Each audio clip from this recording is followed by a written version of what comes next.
bulan, maksudnya nak bayar tempoh, yang ni bagi dengan tempoh. Tapi kalau buy duit potong, kita 90,000 buy duit potong. Yang itu akan menentukan berapa kat sini. So sekarang nak tahu nak guna buy tempoh ataupun nak gunakan bajet duit potong sebulan, itu saja. Contoh, okey. Sebulan agak-agak nak potong berapa untuk bayar 90,000?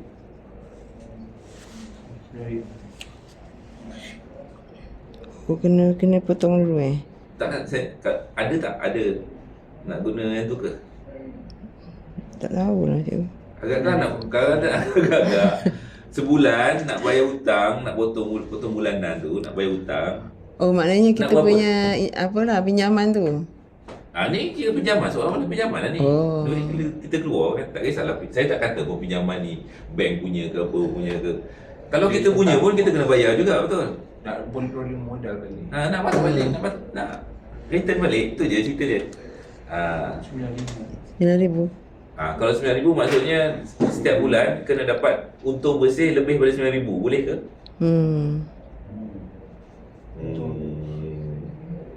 Kena dapat, nak tanya dulu.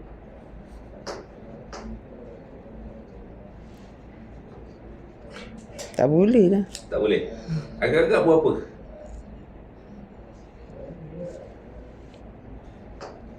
Agak-agak yakin nak potong sebulan berapa? RM20? 5,000 kot. 5,000. So untung bersih kena lebih pada 5,000 setiap bulan. Boleh capai? Boleh? Okey. Kalau macam tu 90,000 bagi dengan 5,000. Dapat berapa bulan? So dalam 18 bulan dengan potong 5,000 Setahun setengah je per month, kita akan dapat ROI. Itu kalau kita target 5,000. Tapi kalau kita kata nak target by tahun, katalah saya target setahun, 2 tahun. Setahun susah sebenarnya. 2 tahun ni. Saya biasanya orang yang boleh balik modal setahun ni, biasanya semua tu angan kan.